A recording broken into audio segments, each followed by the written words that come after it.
성부와 성자와 성령의 이름으로 아멘. 찬미 예수님, 오늘 현존 영성 제4강을 함께 하겠습니다. 제목은 박쥐의 노래입니다. 오늘 조금 특별한 얘기부터 시작해 볼까 해요. 여러분, 박쥐라고 하는 동물을 아시죠? 밤에는 어두운 동굴 속에서 살고요, 낮에는 거꾸로 매달려서 자는 동물이죠. 우리 정서에는 그다지 정겨운 동물은 아니지만 오늘 저는 이 박쥐가 우리에게 아주 중요한 신앙의 지혜를 가르쳐 준다는 이 얘기를 나누고 싶어요. 박쥐는 눈이 잘 안 보여요. 캄캄한 동굴 속에 살다 보니까 시력이 거의 퇴화돼 버렸어요. 그런데 이 박쥐가 어떻게 어두움 속에 그토록 자유롭게 날아다닐 수 있는지 박쥐는 소리로 봅니다. 자기 입에서 초음파를 쏴가지고 그 소리가 벽에 탁 부딪힌 다음에 벌레에 부딪혀서 돌아오는 반향을 들어서 공간을 파악해요. 이것을 반향정위라고 부르거든요. 어둠 속에서도 박쥐는 사방의 모든 것을 다 환히 듣고 있는 겁니다. 만일 우리가 박쥐에게 박쥐야, 네가 사는 세상은 얼마나 답답해? 하고 물으면 박쥐는 이렇게 대답할 거예요. 무슨 말씀이세요? 저는 사방을 다 안답니다. 다만 여러분처럼 눈으로 보지는 않을 뿐이죠. 우리는 어두움을 두려워합니다. 어둠 속에서 아무것도 보이지 않으니까요. 그러나 박쥐에겐 어두움은 두려움의 자리가 아니에요.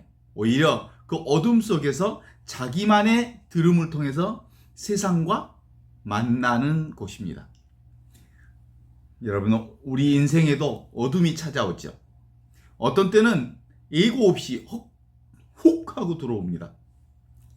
가족의 병, 뜻밖의 가족의 사별, 자식 걱정, 자신의 노안, 오래 묻어두었던 후회, 이런 어둠 앞에서 우리는 아무것도 보이지 않는다는 느낌을 갖습니다. 시편 88편의 시인은 이런 어둠의 자리에서 이렇게 부르짖습니다. 당신께서는 저 깊은 구렁 속에 어둡고 깊은 곳에 놓아두셨습니다. 벗도 이웃도 저에겐 멀리하시고 이제 저의 벗은 어둠뿐입니다. 시편 88편 7절 19절 얘기거든요. 참으로 처절한 고백이죠. 그런데 놀라운 것은 이 시편이 성경 안에 그대로 담겨 있다는 사실입니다. 성경은 이런 어둠의 부르짖음을 없애지 않고 그대로 남겨뒀습니다. 왜냐하면 이 어둠 속에 함께 하시는 하느님, 우리가 어두움을 부르짖는 그 목소리도 다 들으시는 하느님이 바로 어둠 속에 계시기 때문입니다. 시편 139편 시인은 이렇게 노래합니다. 어둠아 나를 덮어라. 나를 두루 비친 밤이 되어라. 하고 말한다. 할지라도 당신께서는 어둠도 어둡지 않고 밤도 대낮처럼 밝습니다. 당신께서는 어둠도 빛과 같습니다. 당신께서는 어둠도 빛과 같다. 얼마나 이유가 되는 말씀입니까? 우리는 어두움 속에서 아무것도 보지 못하지만 하느님께서는 어두움까지도 보시는 하느님. 하느님께서는 그 어두움 속에서도 우리를 환히 보고 계십니다. 우리가 눈물로 베개를 적시는 그 밤에서도, 우리가 홀로 뒤척이는 그 새벽에도 하느님의 눈은 우리에게서 떠난 적이 없습니다. 항상 늘 언제나 변함없이 우리를 지켜보십니다. 이사야 예언자를 통해서 하느님은 이렇게 약속하셨습니다. 네가 물을 건넬 때에 내가 너와 함께 있고 강을 건널 때에도 너를 휩쓸지 아니하리라. 네가 불 속을 걸어갈 때도 너를 대지 않고 불꽃 속에 너를 태우지 못하게 하리라. 물, 강, 불, 이것은 우리 인생의 어두움입니다. 그러나 그 어두움 한가운데 하느님께서 함께 하시겠다고 말씀하셨습니다. 예수님의 어둠은 무엇이었을까요? 예수님은 겟세마니의 십자가 사건 속에서 짙은 어두움을 체험하셨습니다. 우리 주 예수님께서도 어두움을 겪으셨습니다. 정말 놀라운 어둠이었어요. 겟세마니 동산의 그 밤을 기억하시죠? 근심과 번민에 휩싸이기 시작하여 그들에게 말씀하셨다. 내 마음이 슬퍼 죽을 지경이구나. 너희는 여기서 나와 함께 깨어 기도하라. 그리고 조금 앞으로 나아가 얼굴을 땅에 대고 피땀 흘리는 기도를 하셨더라. 마태복음 26장 37절의 말씀이죠. 하느님의 애아드님께서도 어둠 속에서 얼굴을 땅에 대시고 십자가 위에서 이렇게 외치셨습니다. 엘리 엘리 레마 사박타니, 저의 하느님 어찌하여 저를 버리시나이까. 여러분, 예수님께서 어둠을 지나가 보셨다는 것, 이것이 우리 신앙의 가장 큰 희로입니다. 우리 주님은 어둠이 무엇인지 모르는 분이 아닙니다. 어둠의 가장 깊은 것까지 몸소 겪으신 분입니다. 그러니 지금 여러분 이 어둠 속에 계시다면 예수님은 그 어둠이 얼마나 무거운지 이미 알고 계신 분이십니다. 이제 다시 박쥐 얘기로 들어가겠습니다. 박쥐는 어둠 속에서 듣는 법을 익힙니다. 눈이 아니라 귀로 세상을 만납니다. 저는 우리 신앙도 이런 훈련이 필요하다고 생각합니다. 어둠이 찾아왔을 때 하느님이 안 보인다고 원망할 게 아니라 오히려 어둠은 하느님을 듣는 훈련의 자리일 수 있습니다. 엘리야의 연자를 기억하시죠? 그 엘리야는 하느님을 만나기 위해 호렙산에 올라갔습니다. 그런데 하느님은 큰 바람 속에서도 아니 계셨고, 큰 지진 속에도 아니 계셨고, 어마어마한 불 속에도 아니 계셨습니다. 그러나 마침내 이렇게 오셨습니다. 불이 지나간 뒤 부드러운 소리가 들려왔다.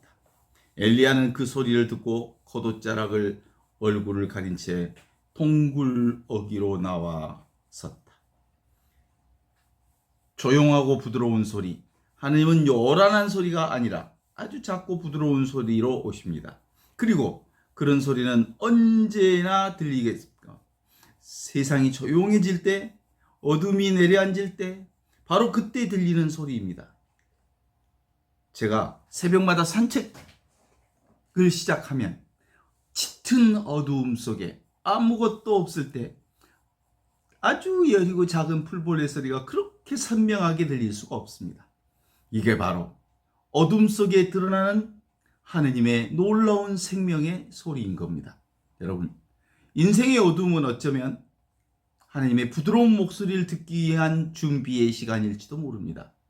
낮의 소음 속에서는 결코 들을 수 없었던 그 목소리를 우리 마음속 고요해진 어두운 밤에 비로소 듣게 되는 것입니다. 시편 시인은 이렇게 노래합니다. 저녁에는 울음이 깃들을지라도 아침에는 환상이 오르리라. 또 이사야의 언자는 이렇게 얘기합니다. 어둠 속에 걷던 백성이 큰 빛을 보았다. 암흑의 땅에서 사는 이들에게 빛이 비쳤노라. 어둠이 영원할 것 같아도 반드시 새벽이 옵니다. 그것이 하나님의 약속입니다.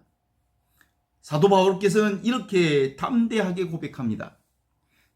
저는 지금 우리가 겪는 이 시대의 고난이 우리에게 계시될 영광에 견주어 보면 아무것도 아니라고 생각합니다. 지금의 어두움은 지나갈 어두움입니다. 그러나 그 너머 우리를 기다리고 있는 하나님의 영광은 영원합니다. 오늘 여러분께 이런 청을 드리고 싶습니다. 혹시 지금 어둠 속에 계신 분이 있다면 오늘 밤자리에 드시기 전에 불을 다 끄시고 그 어둠 속에서 이렇게 조용히 여쭤보십시오.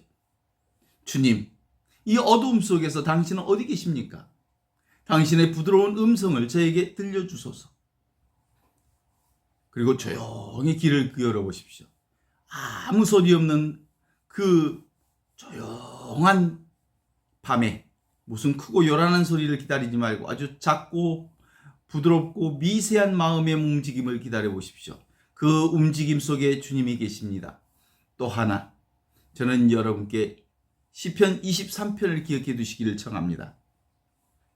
제가 비록 어둠의 골짜기를 간다 해도 어떠한 해악도 두려워하지 아니하니 당신께서 저와 함께 계시기 때문입니다. 당신의 막대와 지팡이를 저를 위로하시나이다. 이 짧은 구절을 외워두십시오. 그리고 그 어둠이 찾아왔을 때 조용히 되뇌어 보십시오. 반드시 위로가 될 것입니다. 오늘 우리는 박쥐의 지혜를 통해서 어둠 속에 하느님의 목소리를 듣는 법을 배웠습니다. 어둠은 하느님이 사라지신 자리가 아니라 하느님의 부드러운 음성을 듣는 자리입니다. 다음 5장에서는 8개의 창이라고 하는 온몸이 만나는 하느님이라고 하는 제목으로 우리의 몸 전체가 어떻게 하느님을 만나는 통로가 되는지를 함께 나누어 보겠습니다. 한 주간 하느님의 크신 평화가 여러분과 여러분 가족 위에 가득히 내리시길 기도합니다. 성부와 성자와 성령의 이름으로 아멘.